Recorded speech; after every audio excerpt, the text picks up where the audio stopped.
not had a chance, you may want to pick up a News You Can Use, which is out in the foyer. Our color this week is yellow. There are a couple things I do want to highlight on this. On the back page, we want to extend our sympathy to the Stuart Powers family. Stuart's mother passed away Tuesday, October 15th, and a memorial service will be at a later date. So let's keep the Powers family in our prayer. Also, Tom Vincent will have surgery this Wednesday, October 30th, at UT Southwestern. That's at the Clemens Hospital. And then I also want to point out on the front page, our fall festival is this Saturday night. This has turned into an event where a lot of the community comes and spends the evening with us. So I want to encourage you to come, have a chance to meet some of our neighbors, and invite them to our services. That'll be this Saturday from 5:30 to 8:30. In tonight's Devo, our speaker will be Delton Ake. Our closing prayer will be led by Danny Wilson, and Tony Hunter will be our song leader. And his invitation song tonight is number 389. Tony?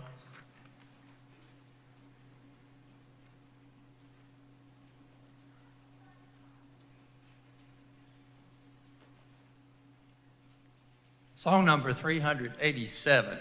387.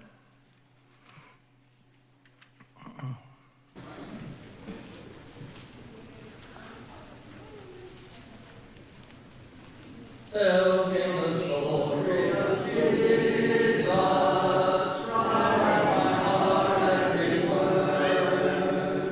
Tell me a story most precious, sweetest ever was heard. Tell our angels in chorus, sing as they welcome His word. Glory to God.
For the Devo talk tonight, if you want to flip over to Colossians, 3rd chapter is where we'll spend a little bit of time. There was an article written. This goes back to the 1992 Olympic Games, and the article was written by a news person that was covering the games, but he began to notice the coach of the girls and his actions, and the story that he wrote was basically about that. Shannon Miller was 12 years of age at the time that she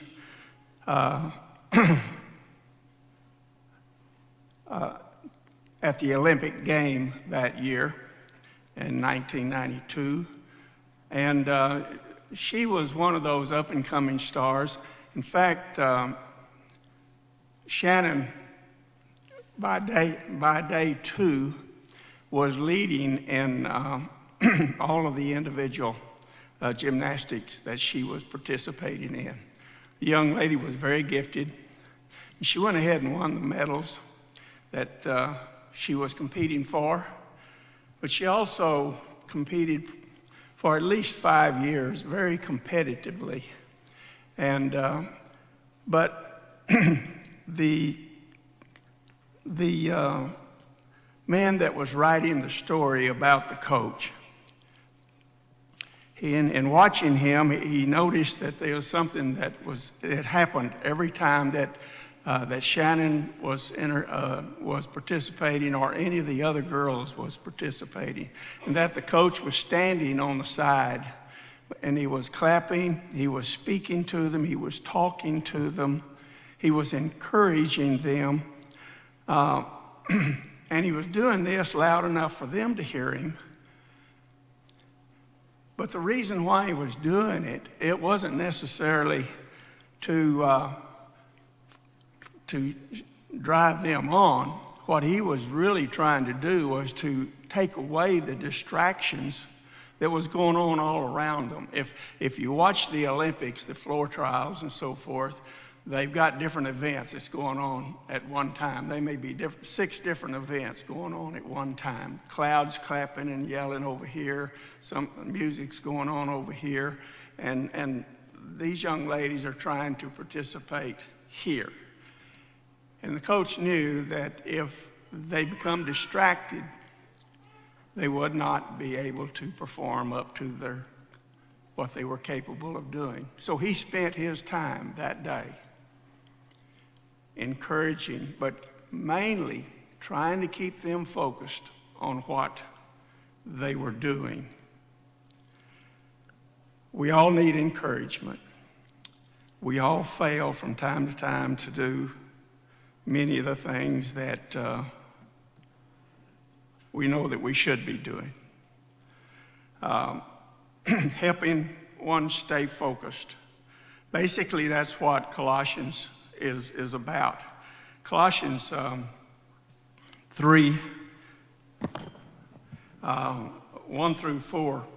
Paul is the spiritual coach at this time, and he's telling Christians what they need. They need to stay focused. 3, it says, and if when you have been raised with Christ, seek the things that are above, where Christ is, seating at the right hand of God. Set your mind on things that are above, not on the things that are on the earth, for you have died and your life is hidden with Christ in God. When Christ, who is your life, appears, then you will also appear in his glory.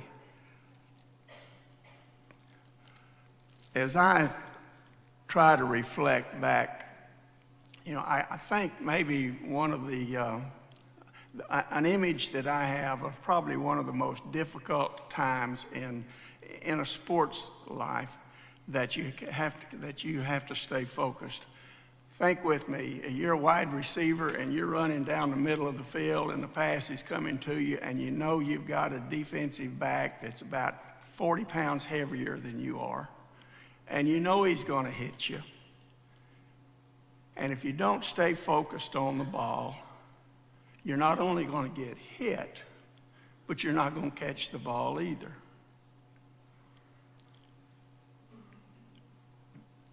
Every young person that's ever marched in the band, played any kind of sports, has heard repeatedly, keep your eye on the ball, stay focused, pay attention.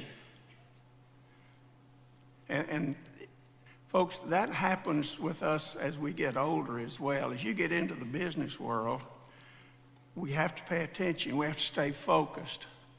If you don't stay focused on the expenses that's going out, and all you're looking at is the income that's coming in, you'll wake up one morning and, yeah, you're making a lot of money that's coming in, but you're spending twice as much going out.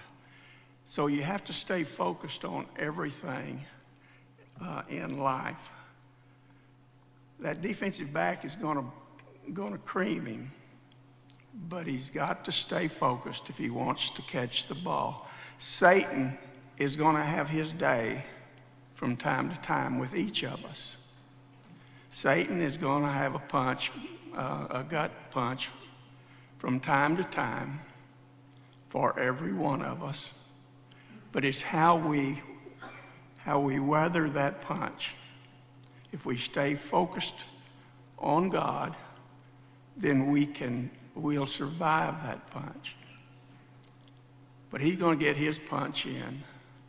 We just don't want him to ruin our lives. In verse 5 through 11, Paul is telling the Colossians to deal with it.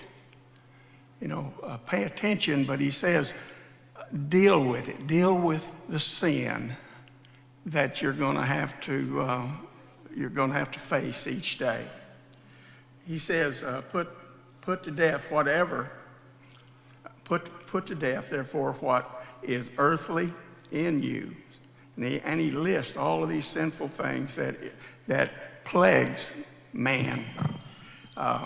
It says, on account of these, the wrath of God is coming. In these you too once walked, when you were living in them, but now you must put them away. Anger, wrath, malice. We're not to lie, we're not to steal, we're to put off the old self, he says. To put on the new self. Put on Christ. In these verses 5 through 11, he says, you deal with that sin that's in your life. It's going to be there. Deal with it. We can complain about it. We can make excuses for it. And that's what happens many times. We sometimes fail, allow sin to enter into our life. And too many times we start trying to make excuses or whatever. Paul says you deal with it. You take care of it. You get it out of your life. You set it aside. And then in verse 13 through 15, he switches it, and he says we're to develop a loving and submissive attitude. You deal with sin, but you develop a loving, kind, and personality as you deal with others, and you deal with things in a positive attitude. Because if we do that, we know that we can overcome. Verse 12 says, put on then, as God's chosen ones, holy and beloved, compassionate hearts, kindness, humility, meekness, and patience, bearing with one another.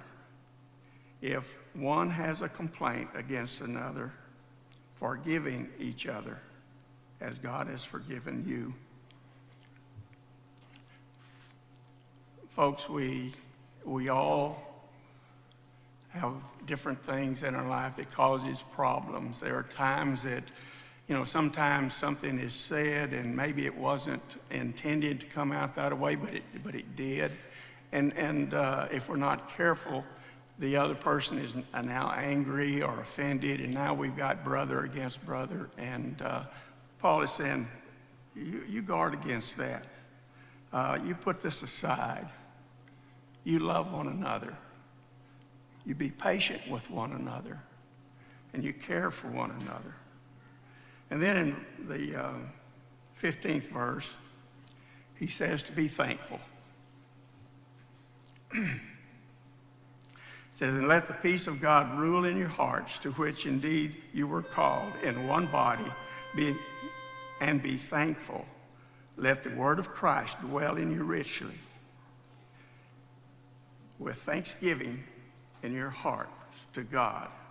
And whatever you do in word or deed, do everything in the name of Jesus Christ, always giving thanks to God and the Father for that. We he says, deal with the sin that's in our lives, and we all know that we have sin in our lives. Develop a loving and submissive attitude towards one another, and we can overcome these issues. And learn to continually be thankful for everything that we have. Let's not lose focus. Let's keep our eye on the ball, and that is heaven itself, so that we'll all one day be able to be there.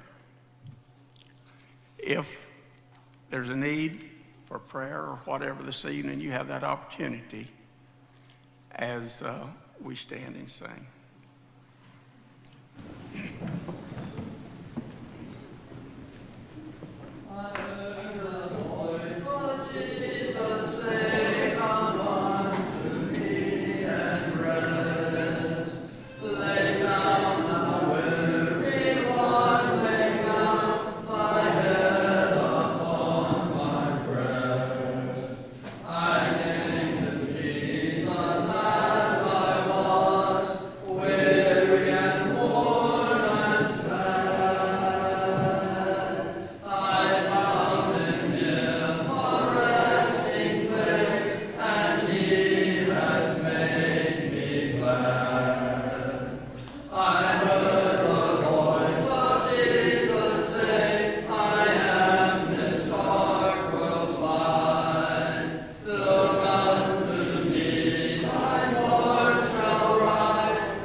Pray with me.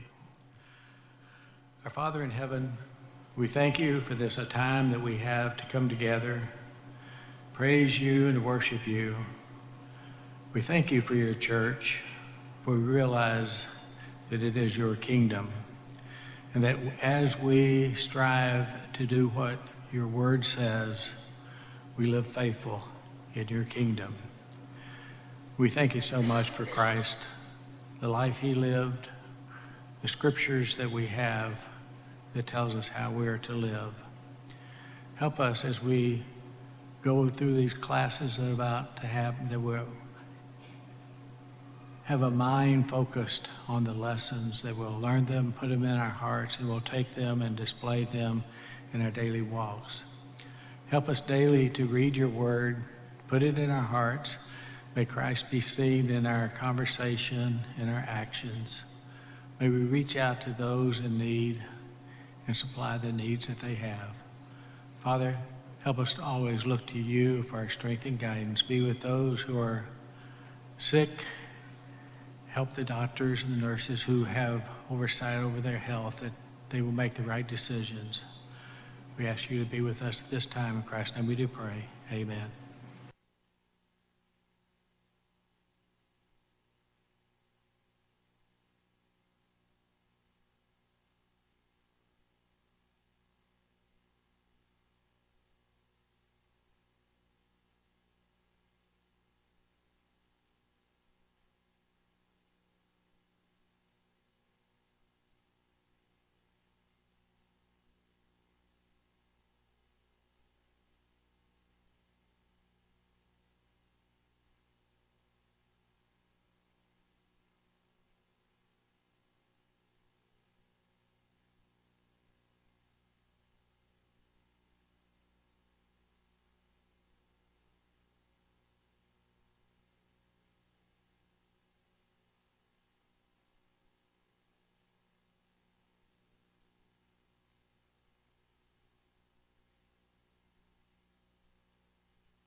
Is this loud enough for y'all guys?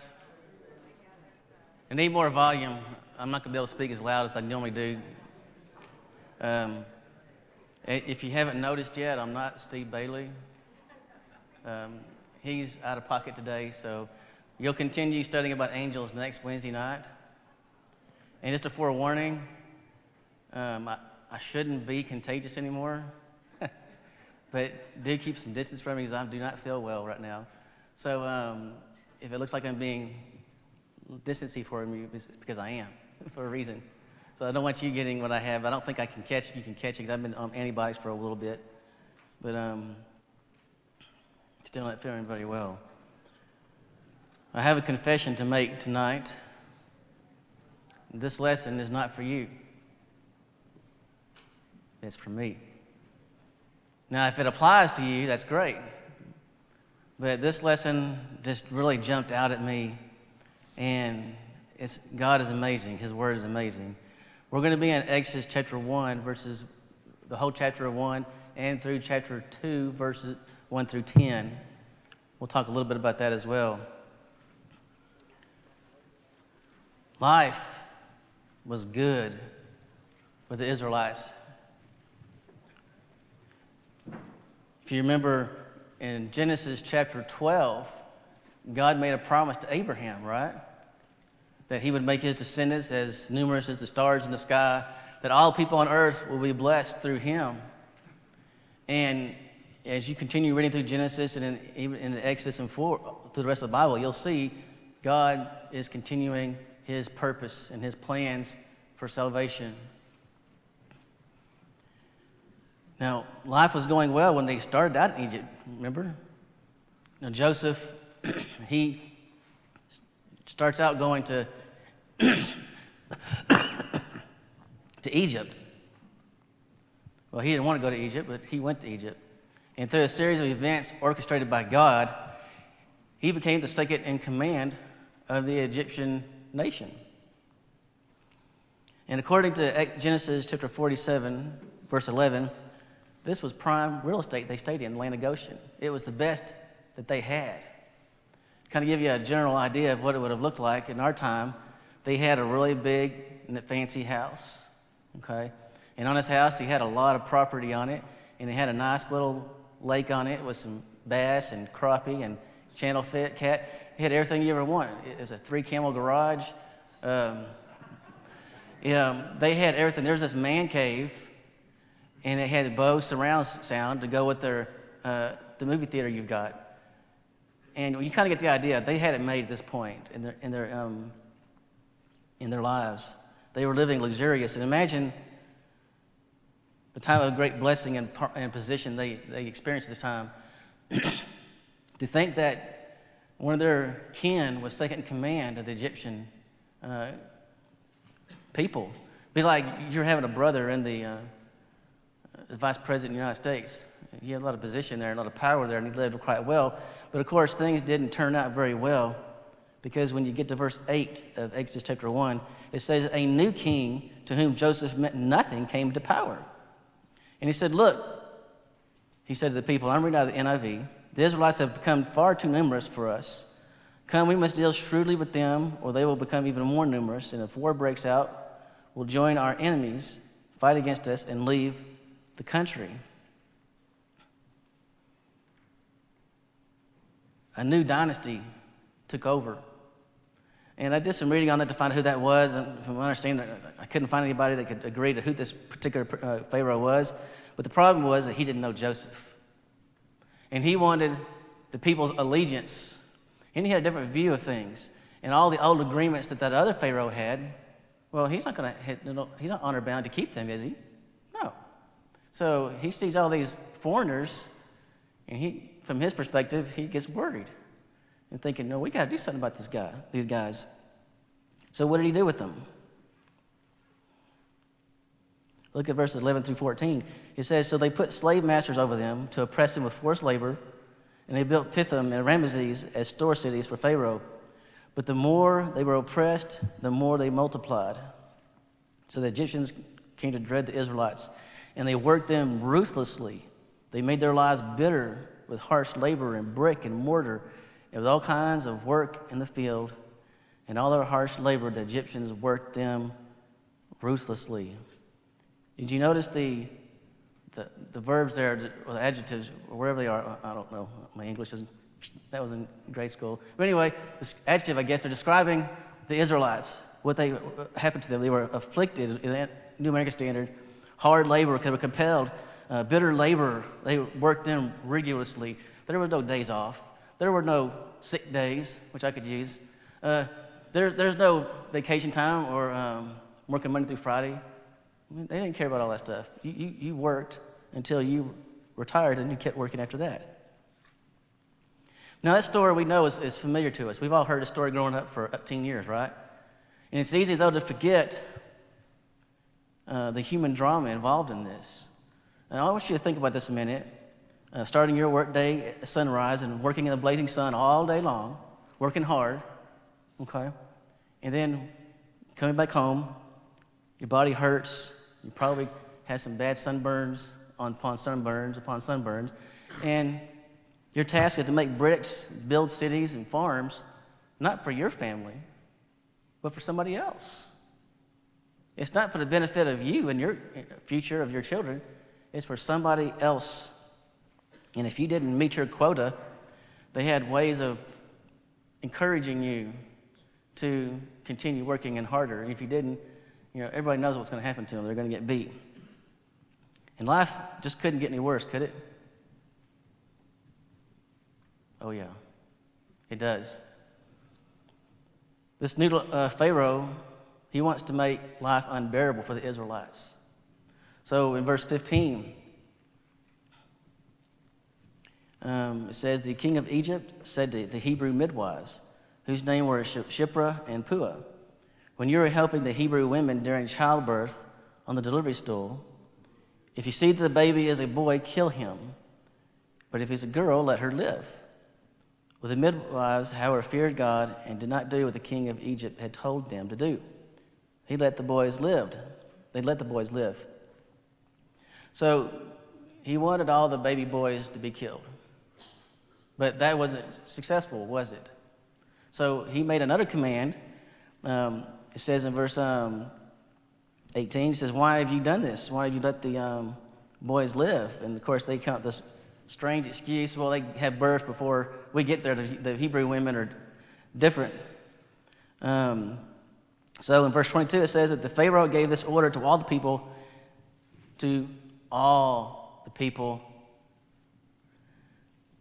Every Hebrew boy that is born, you must throw into the Nile River, but let the girls live. Can you imagine the terror that was going through their lives at that moment? Imagine the fear of pregnancy, the fear of having a boy, and then them taking your child and killing it. That's awful. That they did this to these people. And what's even worse than that is that they don't have the ability to do anything about it. So do you see their hopelessness they feel right now? That's what I'm trying to get across. And the question I wanted to ask tonight, that I meant to say at the very beginning, was, where is God? I've asked that question sometimes. Not that I don't doubt he exists. I know that. But sometimes you kind of wonder, what's he up to? And sometimes it'd be nice if you just come tell me, hey, this is what I'm doing. But he didn't do that for some reason. Maybe, and I'm sure he didn't do it for you either. And it's what faith is, right? But sometimes it's hard to see where God is at in all this picture. But sometimes we get too focused on what's right in front of us and not see the overall big picture.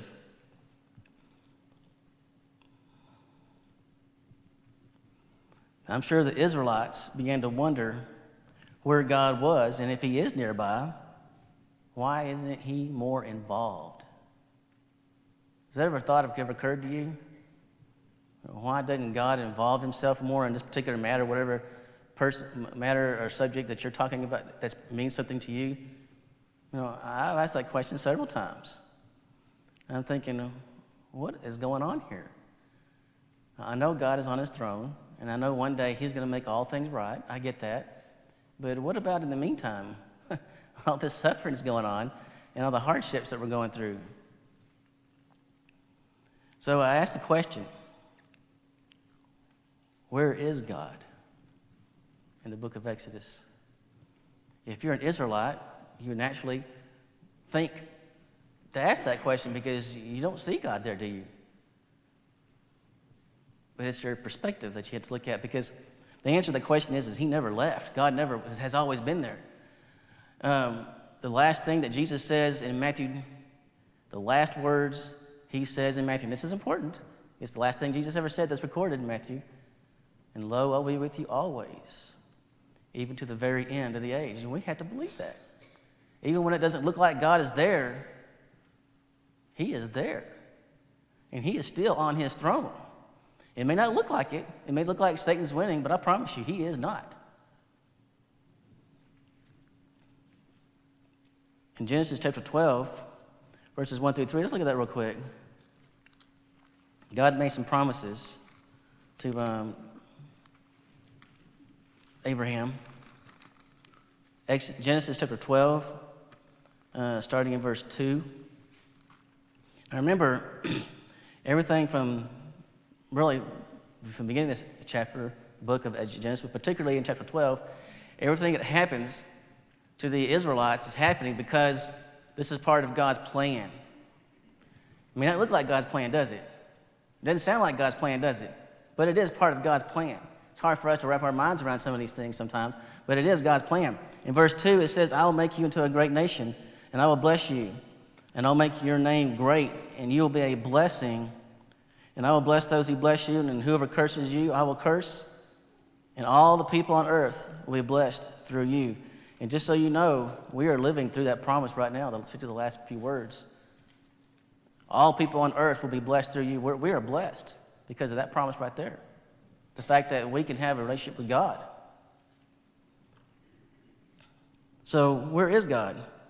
Well, look at verse 7. I think if you look at this, you can see him. Verse 6 says, Now Joseph and all his brothers in that generation died, but the Israelites were exceedingly fruitful. They multiplied greatly, increased in numbers, and became so numerous that the land was filled with them. Now, verse 12 says, "But the more they were oppressed, the more they multiplied and spread. So the Egyptians came to dread the Israelites." This is God keeping his promise. Despite Egypt's best efforts, despite evil's best shot, God is still in control of this. And it may not look like it, but he is. You can see him working here. The word, verse 7, it says that they multiplied greatly. It literally means they were teeming or swarming. And usually that refers to the multiplication of frogs and fishes because, when they have tons of eggs and so forth, if you've ever seen those before, you know that that's talking about animals and so forth. But here, it's referring to the Israelites were multiplying so fast they were teeming with more and more children. And the Lord had promised Abraham that he would make his descendants as numerous as the sands on the seashore or the stars in the sky. So, where is God? Verse 15 through 21, we just got through reading that. Shiphrah and Puah. That's where God is. Two seemingly powerless women working in a powerful way. They were living out their faith just where God put them. Think about that for a minute. And maybe God is putting you where you're at to live out your faith just where you are at. People need to see the light. People need to see Jesus. People need to see hope. Well, this is it right here. You can see the Lord clearly at work in Exodus chapter 2, verses 1 through 10. You know the story. A mother has a baby boy and hides him for 3 months. And how she did that, I have no idea. The babies cry, right? They make lots of noise. And she did the thing that the Pharaoh told her to do, throw him in a river. Right? So she did that, right? Except she put him in a basket of some sort. And it just so happened to be found by the Pharaoh's daughter. Isn't that a coincidence? You think that's kind of just an accident? Moses' sister just happened to be nearby and approached Pharaoh's daughter, and she just happened to know somebody that could feed the baby. Isn't that a coincidence? That's amazing to me, all these coincidences. And the Pharaoh's daughter just happened to defy her father's orders and raise this baby by herself. And another question I have is, how come the Pharaoh doesn't know this? It's in his own palace. How could he not know there's a Hebrew boy being grown up for 40 years right where he lives? I don't understand how that happened. But God let it happen because God's promises, his purposes, and his plans do not fail. We can have absolute confidence of that. So, are there any questions, comments? I've been talking a lot. Nobody? Get one? We are put under a lot of trials in our lives, and if we stay with the Lord, those trials become very few and useless. If we stay with God, we move. If we have problems, we move, not God. Yes, and it's our job to remain faithful, even though we can't see the end. Our problem is we're not going to be able to see everything until after we do pass from this life, and then we'll understand. But I don't know of anybody who's ever enjoyed suffering too much. But if it gets me to where I need to go, is it worth it? You better believe it is. I'd rather suffer just a little bit or even a lot if it causes me to remember I need to keep my life straight.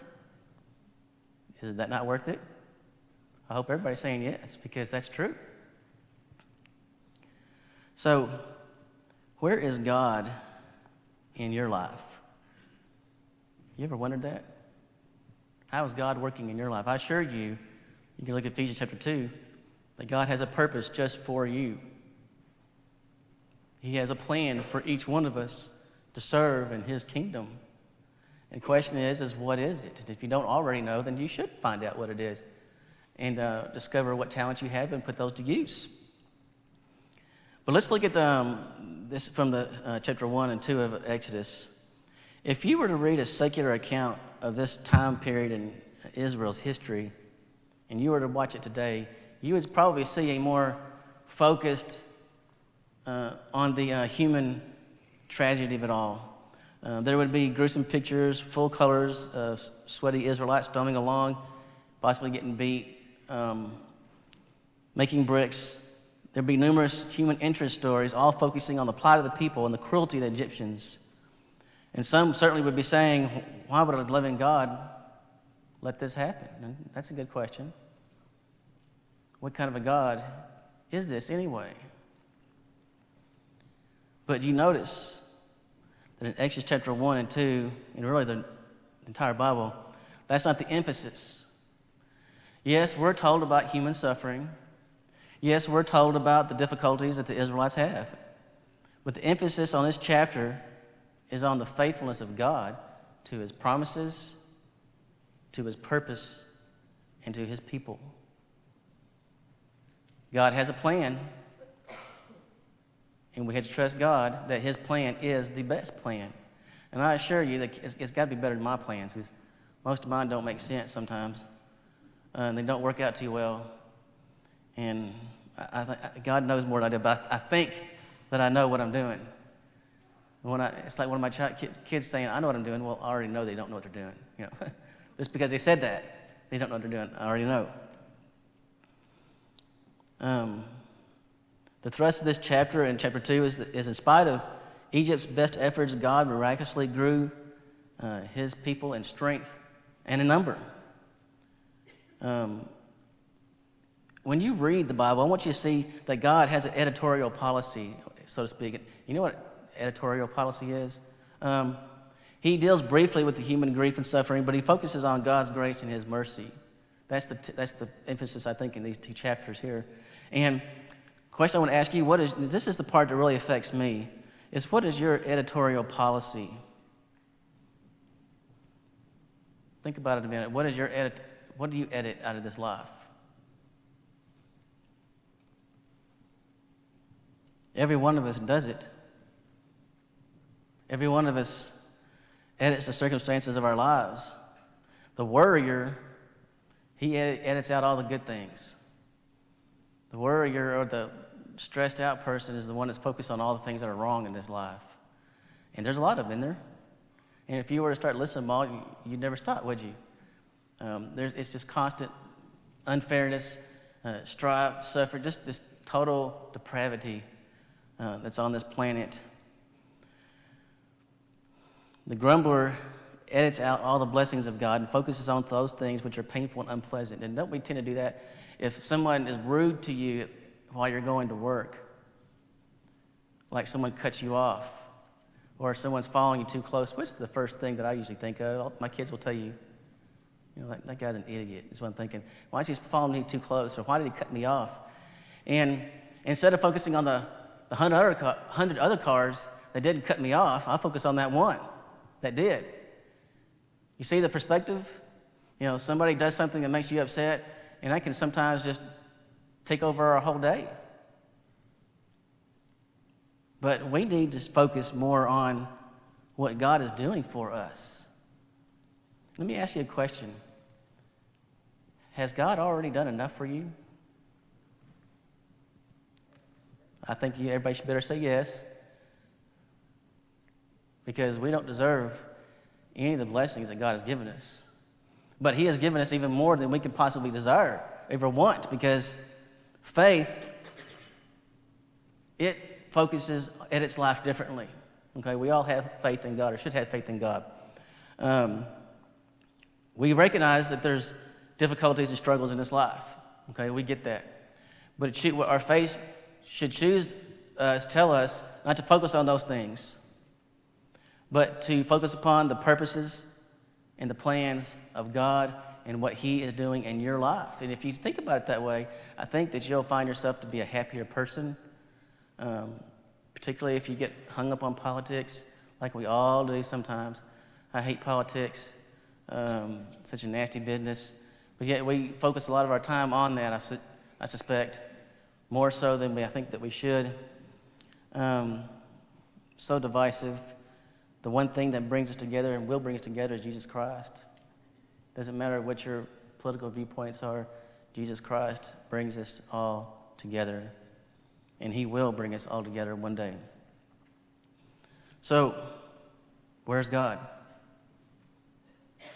I bet if you look with the right perspective, you'll find that he's always been there for you. Sometimes doesn't seem like he's always there, but he's always there. Now, one little quick thought, and then I'm going to go back to something else.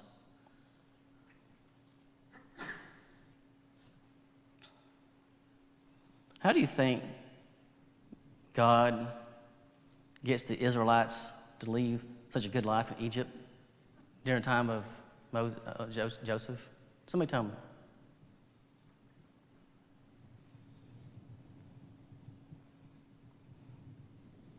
How does God get them to leave Egypt? Hmm?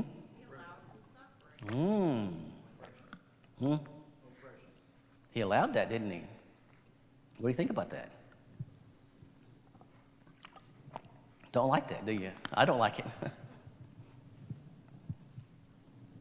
But is that what happened? That's what happened in this case, right? If they don't see the need to leave Egypt, they're done with their relationship with God. They believed their lives were good, but the Lord allowed them to suffer, even suffer greatly for years. Generations of people suffered and died, and even made their lives miserable so that they could see the need to leave Egypt. What the Israelites needed to understand, this is what we need to understand, is the Israelites needed to see the need for deliverance. Okay? That's the point I'm trying to get. They needed to see the need to be delivered. And how could they if life is so good as it was back then, at that time period, when Joseph's time? Before that time of the Pharaoh, the new Pharaoh came in before that life was great. Why would you want to leave the best part of the land and this nice fancy house and the lake and all stuff? Why would you want to leave that? But the problem is that they are living their lives without God. They have not yet made a covenant with God yet, and it doesn't happen until chapter 19 of Exodus, when they meet God for the first time. Now they see the works of God, particularly when you talk about the plagues, but they, at a distance, meet God on Mount Sinai, and they make a covenant. They're asked to make a covenant with God, so that they can be a holy people, so that they can have a relationship with Him. It's all about the holiness, because without holiness, no one will see God, and they have not yet made that covenant with Him yet. They need to know, your life isn't that great. Let me ask you this. We got a good life in here, don't we? Don't we, in America? You know what I'm talking about. We got it. I've been to different countries. I've been to Africa 4 times, and so I know what it's like. I've been to other countries. I've been to several other places. And those of you who've been overseas know. If I want something to drink, what do? I'll go walk up to the kitchen, get me a glass of water, put some ice in it. If I'm hungry, open my refrigerator up. There's food that spoils in there because I don't eat it all. If it's too hot in the house, oh, by the way, I've got a house that has electricity and a bathroom, okay? I have all these modern conveniences, and when I feel really bored, I can watch some TV, good John Wayne movies, and Clint Eastwood. Well, we can go on and on about how physically, materially blessed we really are. If you get sick, I'm on medication right now. So isn't that a blessing that we live here? It really is. But I want you to understand, this country is not what's going to save you. You need to understand that you too need deliverance. So how do you think God got the Israelites out of Egypt? Suffering. How do you think God is going to get us out of our own Egypt? Same way. Think about it a minute. And isn't that a good thing? But I don't like it. But is it good? And the answer is yes. Now, is all the suffering that we go through God's plan? Well, no, because sometimes we do some dumb things. Imagine that. I made some mistakes that they can change if I make certain mistakes, it could alter my life forever. I met a lady one time, so you know, I'm a police officer, so you don't know that, so I tell you that ahead of time, and for Dallas.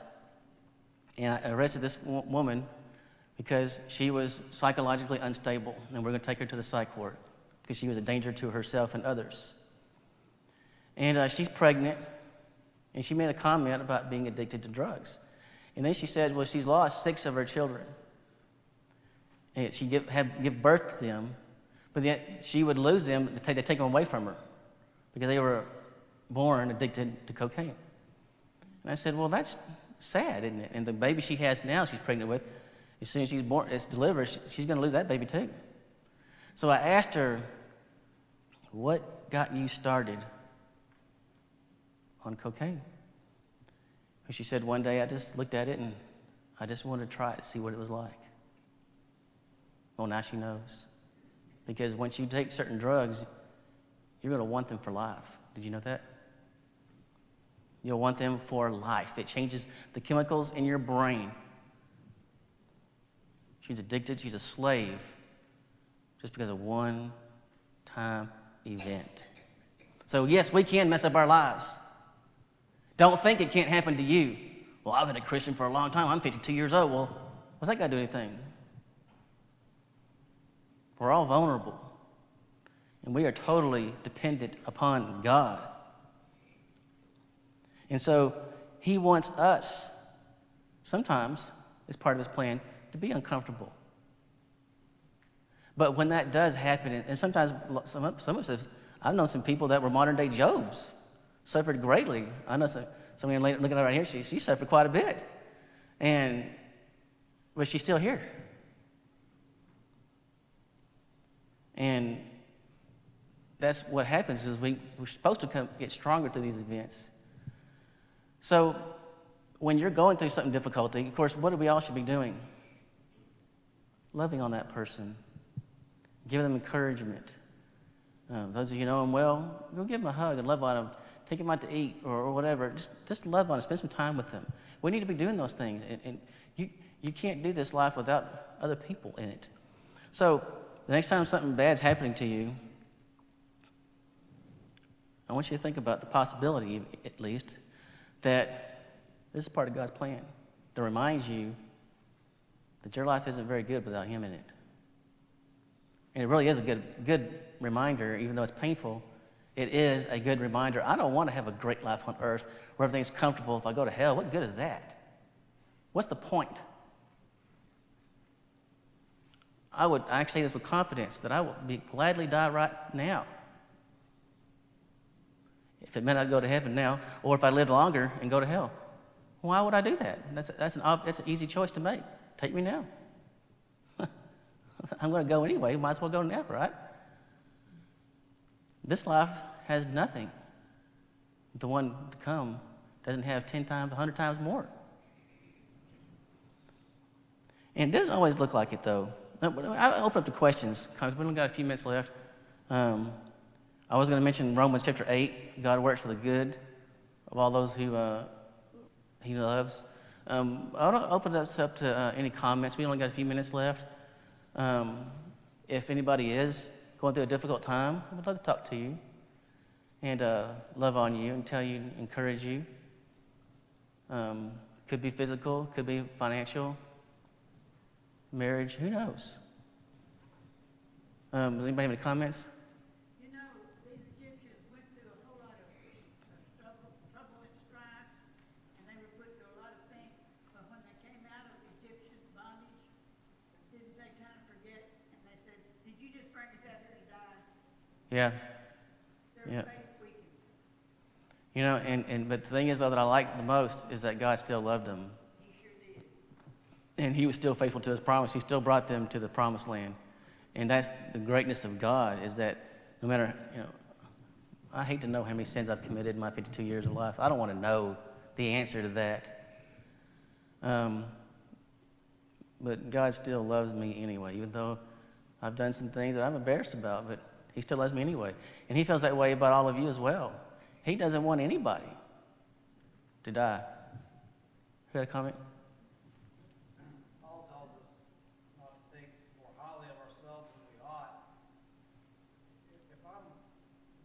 guys and I'm getting whipped, they had a terrible life.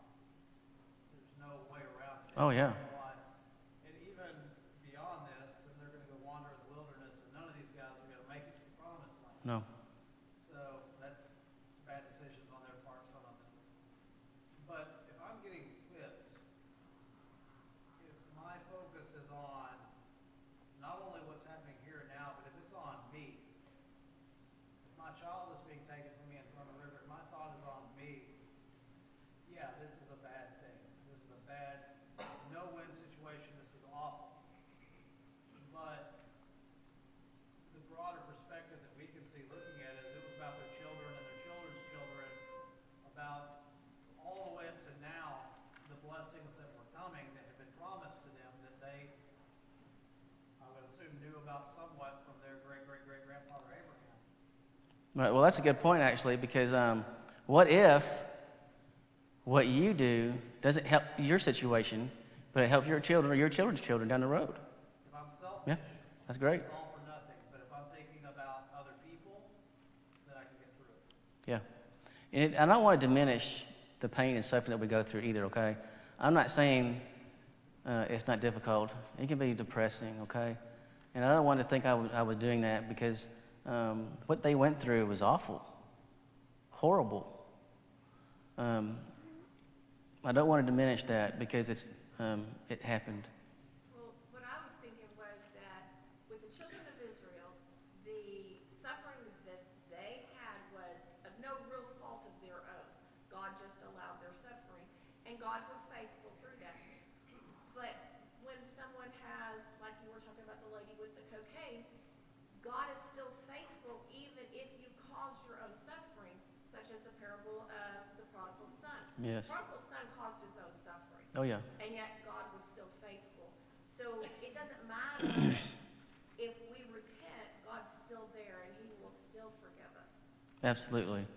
And that's, the greatest story in the world is, it can be, actually, I think the whole Bible can be summed up in one word, love. He loves us all. It's hard for me to imagine that because some of us aren't very lovable, I'm just telling you, it's true. there's some people out there that are not very, not saying us, but I've seen people in the world, okay, make sure I understand that what I said there, somebody else, okay, not you. But I've met people that are not very lovable people at all. And there's some of these people that, that I've seen, well, quite honestly, you just like to hurt. Somebody that hurts a child, I had several of those, and that really makes me mad. But God still loves those people just as much. And I want something else to think about is that God loves the oppressor just as much as he loves the one who's being oppressed. Think about that for a minute. It's kind of hard to swallow, isn't it? And maybe later that person's going to change because of the way you respond to it. I don't know. I'm just saying, we have to remember that God loves them just as much as he loves you. And I'm glad of that. Because there's times, we all sin. Okay? If it wasn't for the grace of God, we're done. Okay? We understand that. Don't say somebody else's sins is worse than yours. Well, the consequences, yes. And there's some things that are worse than others, but the bottom line is it still sends you to the same place. God even loved Paul. He was a killer, wasn't he? How many people did he terrorize and kill? And Don't know. God still loved him. Well, Jesus on the cross begged, at least his own heart wanted them to be forgiven when he was crucifying them. I don't know if I could have done that or not. I'm pretty sure if I was God, Jesus, I would have stopped after the first whip came across my back. I said, I'm done. You're all right, worth it. But that's not what Jesus did. And he loved them just as much as he loves us today. So I think the bell's fixing to ring. You all have a good night. And think about what we talked about tonight. I hope it's been an encouragement to you because it certainly has for me to keep my focus. That's what Delton was talking about. Keeping our focus on what's really real. And always remember, Jesus is on the throne. And that's not going to change. And one day, in Revelation 21, he'll make everything new. There'll be no more crying, no more tears, no more pain. And maybe we won't even realize relief until the day we meet him. Think about it. I'm done, guys.